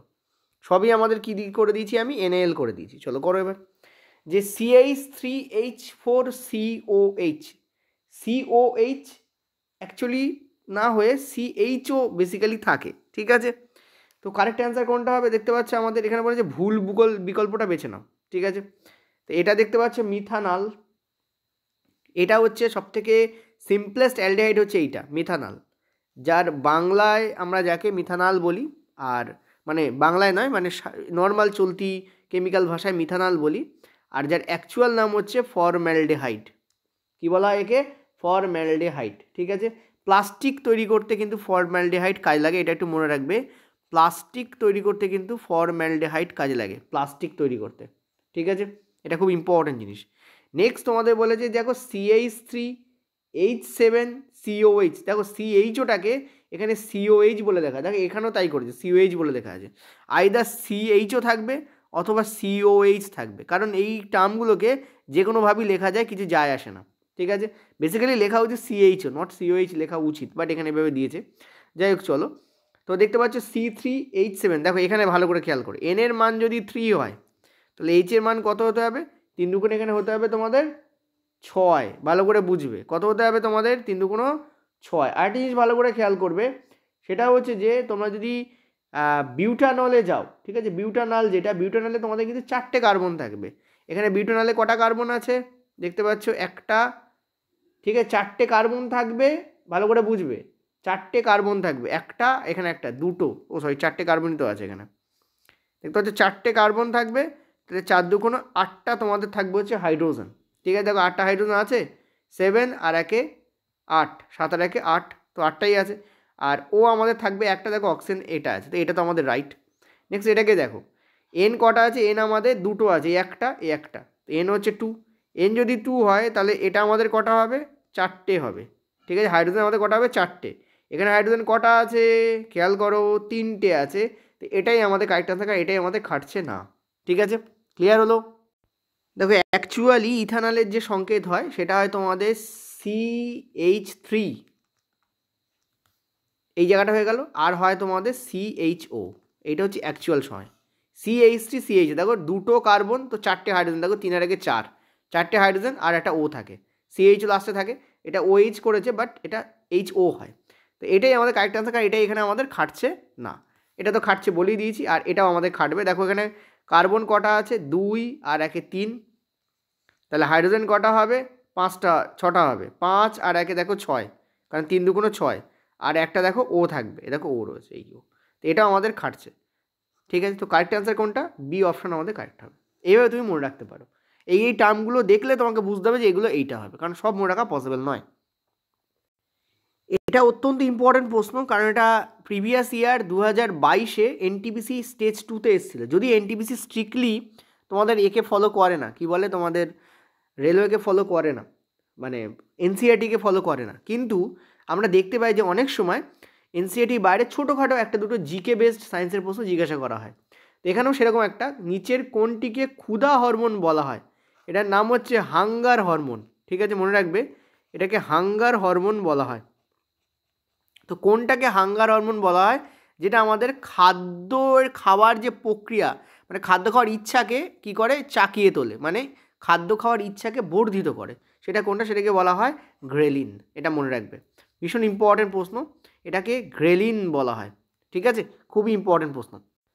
দেখো এই যে গ্রেলিনের কথা বলছি, এ মেনলি তোমাদের যেটা উৎপন্ন করে সেটা হচ্ছে তোমাদের স্টমাক থেকে বা পাকস্থলী থেকে উৎপন্ন হয়, এটা একটু মনে রাখবে, এটা এক্সট্রা প্রশ্ন তোমাদের দিয়ে রাখলাম, ঠিক আছে? পাকস্থলী থেকেই এই গ্রেলিনকে উৎপন্ন হতে দেখা যায়।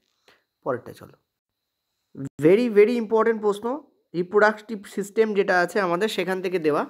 বলেছে যে গর্ভনিরোধক বড়ি ব্যবহারের অসুবিধা কী, যাকে আমরা ওরাল পিল বলি, ঠিক আছে? ওরাল পিল ব্যবহারের অসুবিধা কী? এটা তোমাদের এনসিআরটিতে রিপ্রোডাক্টিভ সিস্টেম খোলো, হিউম্যান রিপ্রোডাকশন সিস্টেম, যেটা তোমাদের লাস্টের দিকে দেওয়া আছে। প্রথমে তোমাদের দেওয়া আছে হচ্ছে বিভিন্ন যে প্রজনন পদ্ধতি সেগুলো নিয়ে দেওয়া আছে, এবং সেগুলো হচ্ছে তোমাদের যেগুলো মানে প্রচণ্ড স্মলেস্ট যেগুলো জীব, অর্থাৎ এককোষী জীব, তাদের যে দেওয়া আছে প্যারামেসিয়াম, অ্যামিবা, এদের দেওয়া আছে। তারপর দ্বিবিভাজন, খণ্ডীভবন, কোরোদগম, এগুলো তোমাদের দেওয়া আছে, বার্ডিং ইত্যাদি প্রসেস দেওয়া আছে, ঠিক আছে? তারপর তোমাদের আছে হচ্ছে স্ত্রী এবং পুংজননতন্ত্র, সেখানে আমরা এইটাকে পেয়ে যাবো একদম লাস্টের দিকে আসলে তোমরা পাবে। তো গর্ভনিরোধক বড়ি ব্যবহারের অসুবিধা কী? অসুবিধাটা কী এটা জিজ্ঞেস করেছে। অসুবিধা কী? 1 নম্বর, দেখো অনেকগুলো অসুবিধা আছে। এক তো এরা হাই প্রেশার তৈরি করে, মনে রাখবে, এটা প্রেশার লেভেল বাড়িয়ে দেয়, ঠিক আছে, গেল, প্রেশার লেভেল বাড়ায়, ঠিক আছে? 2 নম্বর যেটা কি, সেটা হচ্ছে সেক্সুয়ালি ট্রান্সমিটেড ডিজিজ যেগুলো আছে, যেমন এইডস, ঠিক আছে, সেক্সুয়ালি ট্রান্সমিটেড যে ডিজিজ আছে, যেমন তোমাদের এইডস, যেমন তোমাদের ওয়াটস, ঠিক আছে, এইডস, ওয়াটস, যেমন তোমাদের সিফিলিস, যেমন তোমাদের গনেরিয়া, যেমন তোমাদের গনেরিয়া, ইত্যাদি থেকে কিন্তু কি করে না, প্রোটেকশান দেয় না। এদের থেকে কিন্তু নো প্রোটেকশান, ঠিক কী বললাম আমি, নো প্রোটেকশান, কোনো প্রোটেকশান এদের থেকে দেয় না, ঠিক আছে। কারণ দেহ রসের মিশ্রণ ঘটে এখানে, সেই জন্য এখানে কিন্তু কোনোভাবেই এইগুলোর প্রোটেকশান পাওয়া যায় না। মানে এডস অ্যান্ড ওয়ার্ডস কিন্তু তোমাদের ভাইরাস ঘটিত, এটা ইম্পর্টেন্ট, এটা বলে দিই। এডস আর ওয়ার্ডস কিন্তু ভাইরাস ঘটিত, ঠিক আছে, যেখানে এ দুটো কিন্তু ব্যাকটেরিয়া ঘটিত। এটা এনসিইআরটিতে উল্লেখ আছে, প্রশ্ন এখান থেকেও আসতে পারে, ঠিক আছে। নেক্সট এটা ইম্পর্টেন্ট পয়েন্ট যেটা বলতে চাইছিলাম সেটা হচ্ছে কি, এটা গেল। আর 2 নম্বর আরেকটা পদ্ধতি কি, যে এটা এখানে যেটা দিয়ে প্রশ্ন দিই সেটা হচ্ছে হরমোনাল ইমব্যালেন্স তৈরি করে। এই যে পিলগুলো বেসিক্যালি হরমোন বেসডই হয়, তো হরমোনাল ভারসাম্যহীনতার প্রদান করে, ভারসাম্যহীনতা, হরমোনাল ইমব্যালেন্স তৈরি করে। এগুলো ব্যবহারের ডিসঅ্যাডভান্টেজ। তো এইগুলো হচ্ছে ইম্পর্ট্যান্ট তোমাদের। আর একটা ইম্পর্ট্যান্ট জিনিস হচ্ছে সেটা হচ্ছে যে এটা একটু মনে রাখবে, সেটা হচ্ছে যে এই ক্ষেত্রে মেয়েদের ওপর এফেক্ট বেশি আসে এই তোমার এই ওরাল পিলগুলোর ক্ষেত্রে, ঠিক আছে। কারণ এগুলো সাধারণত স্ত্রী দেহই ভোজন করে বা ভক্ষণ করে বা খায়, স্ত্রীরা খায় বলে স্ত্রীদের ওপর এফেক্ট বেশি আসে, ঠিক আছে। এবং পুরুষদের ওপর এফেক্ট বেশি আসে না বলে অনেক সময় পুরুষরা কি করে, এটা নিতে বাধ্য করে অনেক সময় স্ত্রীদের, এবং হুইচ ইজ ভেরি মাচ রং, কারণ এতে স্ত্রীর স্বাস্থ্য ক্ষতিগ্রস্ত হয়, ঠিক আছে। ক্লিয়ার হলো আশা করি। চলো নেক্সট আমরা, এটা তোমাদের এক্সট্রা সোশ্যাল নলেজ হিসেবে দিলাম। চলো 20 দাগে চলো। কি বলেছে দেখো, বলেছে যে এক্স ক্রোমোজোম ধারণকারী শুক্রাণু এবং ওয়াই ক্রোমোজোম ধারণকারী শুক্রাণুর মধ্যে কি দৃশ্যমান পার্থক্য দেখা যায়। দেখো এই প্রশ্নটার অ্যান্সার রেল যেটা নেয় সেটা আমি তোমাদের বলি যে কোনো পার্থক্য নেই, ঠিক আছে। There is no difference in size and mortality, ঠিক আছে। এইটা আমাদের কারেক্ট অ্যান্সার নেয় রেল। কিন্তু অ্যাকচুয়ালি মনে রাখবে এক্স ক্রোমোজোম ধারণকারী, এটা হচ্ছে ইম্পর্টেন্ট, আমি তো আমাদের পেডেও বলেছিলাম যে রেল কোনো ডিফারেন্স নেই এটাই বলে। কিন্তু এক্স ক্রোমোজোমধারী যে তোমাদের ইয়েগুলো হয়, স্পার্ম হয়, ঠিক আছে, তারা কিন্তু একটু বড় হয় এবং একটু স্টেবল হয়, অর্থাৎ কম নড়াচড়া করে, ঠিক আছে। আর যেটা ওয়াই ক্রোমোজোমধারী হয়, ঠিক আছে, ওয়াই ক্রোমোজোম ধারণকারী যারা হয়, যারা হয় তারা কিন্তু একটি ছোট হয় এবং ছটফটে হয়, ঠিক আছে, মোবাইল হয়, বেশি মোবাইল এরা হয়। ওকে, এই দুটো ডিফারেন্স আমরা যদি হায়ার ক্লাস তোমরা পড়ো তাহলেও তোমরা পেয়ে যাবে, তোমরা গুগল সার্চ করলেও পেয়ে যাবে। বাট ব্যাপার যেটা হচ্ছে সেটা হচ্ছে এটা বলা হয়, কিন্তু রেল অ্যান্সার এটাকেই নেয় যে নো ডিফারেন্স। একটু মনে রাখবে, যদি তুমি এখানে, এইটাই হচ্ছে ইম্পর্টেন্ট পয়েন্ট, এখানে প্রশ্নটা কী বলে দেখতে হবে, দৃশ্যমান কোনো পার্থক্য দেখা যায় কিনা। মনে রাখবে দৃশ্যমান কোনো পার্থক্য দেখা যায় না, কারণ তুমি ক্লিয়ারলি দেখতে, তোমরা বলে স্যার বড় আর ছোটো তো দৃশ্যমান। অ্যাকচুয়ালি তোমরা যদি খুব ভালো করে দেখো তাহলে এই পার্থক্যটা প্রায় নাকে বরাবর হয়, ঠিক আছে। ওই জন্য এখানে বলেছে যে নো ডিফারেন্স, এখানে ডাইরেক্ট বলেছে। ক্রোমোজোমে পার্থক্য দেখা যায়, ক্রোমোজোমের কথা বলেনি, ক্রোমোজোম ধারণকারী শুক্রাণুর কথা বলেছে। পয়েন্ট টু বি নোটেড, ক্রোমোজোমে ডেফিনেটলি পার্থক্য দেখা যায়, ক্রোমোজোমে ডেফিনেটলি গ্যারেন্টি 20 সমান পার্থক্য মারাত্মক আছে। ক্রোমোজোমের কথা বলেনি এখানে, ক্রোমোজোম ধারণকারী শুক্রাণুর কথা বলেছে। এটা হচ্ছে অ্যাকচুয়াল, আমি তোমাদের বললাম। আর রেল যেটা অ্যান্সার না সেটা আমি তোমাদের বলে দিয়েছি, ঠিক আছে। অন্তত 2022 রেল এটাই অ্যান্সার দিয়েছে, 2022-এরই প্রশ্ন এটা। পরেরটায় চলো। এটা একটু টাফ প্রশ্ন, টাফ নয়, তোমাদের কাছে কনসেপ্ট ক্লিয়ার না থাকার কারণে তোমাদের এটাকে টাফ বলে মনে হয়, ঠিক আছে। আমি করে দিচ্ছি, দেখো ভালো করে। এখানে বলেছে সবসময় মাথায় রাখবে ইএমএফ, আমি তোমাদের আজকেও প্রথমে সকালবেলা যে ক্লাস দিয়েছি তাতে আমি বলেছি ইএমএফ আর যদি দেয়, আর তার সঙ্গে যদি তোমাদের রোধ দিচ্ছে, আই দিচ্ছে, পাওয়ার দিচ্ছে মানে ওয়াট দিচ্ছে, বা তোমাদের ধরো দিচ্ছে হচ্ছে তোমাদের ইলেকট্রিক এনার্জি দিচ্ছে, ঠিক আছে, এইসব যদি মানে কিলোওয়াট আওয়ার দিচ্ছে ইত্যাদি যদি টার্ম ওর সঙ্গে থাকে, তাহলে বুঝবে এটা কিছুই নয়, এটা ভোল্ট, এটা কিছুই নয় ভোল্ট, মানে তুমি ভোল্ট ভেবে কাজটাকে করবে। এইটা আমি তোমাদের বারবার বলছি, মাথায় রাখো এই জিনিসটাকে। এটা তোমাদের জাস্ট এটা চকমা দেওয়ার জন্য এই পার্টটাকে রেল করছে, কি করছে, যদিও চকমা নয় বেসিক্যালি, বাট ইএমএফ বলে তোমাদের এনসিইআরটিতে কোথাও কিছু লেখা নেই বলে তোমাদের মাথা খারাপ হয়ে যায়। তো মনে রাখবে ইএমএফ মানে হচ্ছে ভোল্ট এখানে, ঠিক আছে, ইলেকট্রোম্যাগনেটিক ফোর্স, ইলেকট্রোমোটিভ ফোর্স। তো এখানে দেখো কি বলেছে, এখানে তোমাদের ওখানে ইলেকট্রোম্যাগনেটিক ফোর্স হয়, ইলেকট্রোমোটিভ ফোর্স হয়, ইলেকট্রোমোটিভ ফোর্স মানে ভোল্ট। এবার কি বলেছে দেখে 3 ইকুয়াল রেজিস্টার্স আছে কানেক্টেড ইন সিরিজ, তার মানে আর আর আর আছে, এদেরকে তিনটেকে কী করা হয়েছে, সিরিজে কানেকশন করানো হয়তো 3R হবে। তুমি বলো যদি 3R তোমার রোধ হয়, ভালো করে বুঝবে, 3R যদি তোমার কি হয়, রোধ হয়, তো আমরা পাওয়ারের ফর্মুলা দিলে কি জানি, পাওয়ার ইকুয়াল টু আমরা কি জানি, পাওয়ার প্রথমে ফার্স্ট, প্রথম পাওয়ার কী ছিল? ফার্স্ট বলে আমি লিখছি, পাওয়ার ফার্স্ট। প্রথমে পাওয়ার আমাদের কী ছিল? ফার্স্ট। প্রথমে পাওয়ার আমাদের কী ছিল? সেটা হচ্ছে আমাদের, আমরা পাওয়ার সমান কী জানি? ভি স্কোয়ার বাই আর, এখানে আর লিখে লিখবো 3r, ব্যাস আর কিছু না, কারণ এখানে আর তো নেই, 3টে আরকে যোগ করা হয়েছে তো 3r। তো পাওয়ার ইকুয়াল টু কী হয় আমাদের? V square by 3r। এবার এই পাওয়ার এখানে গিভেন আছে, দেখো পাওয়ার বলেছে তোমাদের 10 ওয়াটস, যেখানে বাংলাতেও ধরো যা 20 ওয়াট শক্তি অপচয় করে, মানে পাওয়ার হচ্ছে এখানে 10 ওয়াট। তাহলে তুমি এখান থেকে একটা জিনিস পাচ্ছ কি পাচ্ছ না বলো, যে v square by r equal to হয়ে যাচ্ছে আমাদের 30 watt. V square by 3r যদি 10 ওয়াট হয়, তাহলে ভি স্কোয়ার বাই আর কী হয়ে যাবে? 30 ওয়াট হয়ে যাবে।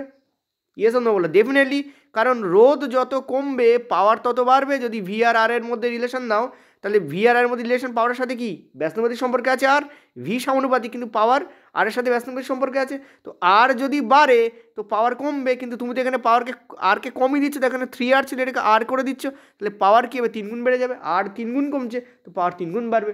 ঠিক আছে, আর এমনি একটা রিলেশনও দেখতে পাচ্ছ, আর এদিকে গেলে 3 যদি এদিকে যায়, মানে পাওয়ার ইকুয়াল টু তো 10, তো 3 এদিকে গেলে গুণ হয়ে 30 ওয়াট হয়ে যাবে। ক্যালকুলেশন তাই বলছে। এবার একটা জিনিস ভালো করে দেখো, হুইচ ইজ ভেরি ইম্পর্টেন্ট। এটা কেটে গেল প্রথম ধাপ।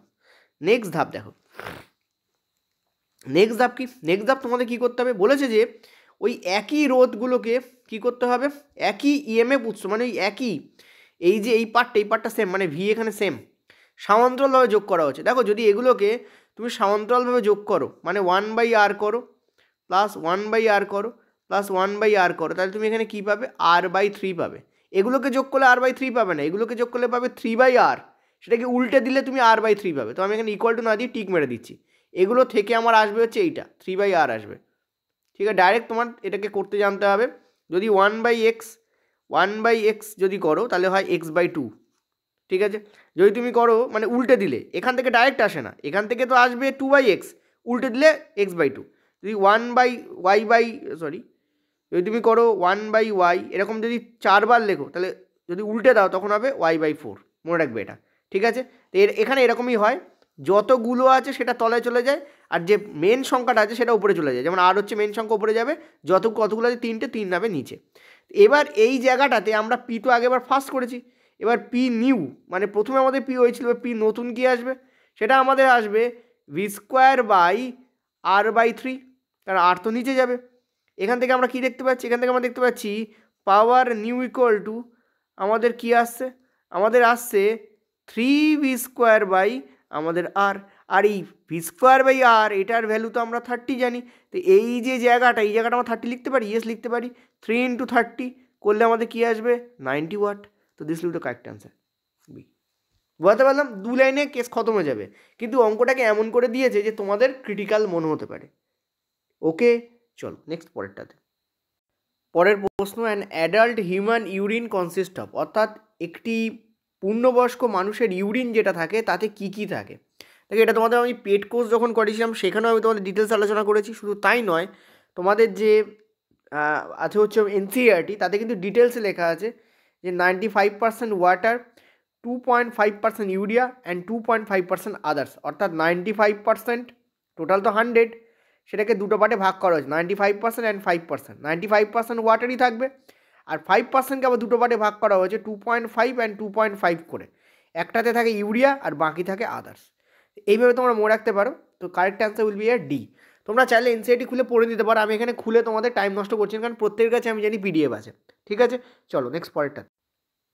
খুব ইম্পর্ট্যান্ট প্রশ্ন, 23 দাগ বলছে ABCD চিহ্নিত করো। দেখো এই যে তোমাদের যেটা ঢুকছে, খেয়াল করো এটা তোমাদের ঢুকছে, এই যে এটা ঢুকছে, মনে রাখবে কোনো জিনিসে যেটা ঢোকে সেটা ধমনী হয়।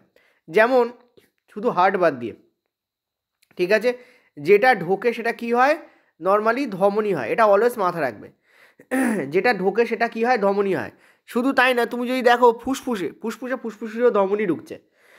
কেবল হার্টে একমাত্র শিরা ঢোকে আর ধমনী বেরোয়। ঠিক আছে, হার্ট বাদ দিয়ে বাকি আমাদের সারা শরীরে যা ঢোকে সেটা ধমনী, যা বেরোয় সেটা শিরা। হার্টের ক্ষেত্রে উল্টো, কারণ হার্ট হচ্ছে পাম্প। হার্টের ক্ষেত্রে উল্টো, হার্ট বাদ দিয়ে হার্টে খালি কেবলমাত্র তোমার দেখো হার্টে কী ঢোকে? হার্টে হচ্ছে মহাশিরা রক্ত নিয়ে যায়, ঊর্ধ্ব মহাশিরা নিম্ন মহাশিরা হার্টে রক্ত ঢোকাচ্ছে, আর বের করছে কে? ধমনী, মহাধমনী। কিন্তু ফুসফুসে দেখো ফুসফুসে ধমনী ঢোকাচ্ছে আর বের করছে কে ফুসফুসের শিরা, ফুসফুসের শিরা হার্টে নিয়ে আসে। যদি এটা তোমাদের হার্টের স্ট্রাকচার মনে থাকে তাহলে এটা বেটার বুঝতে পারবে।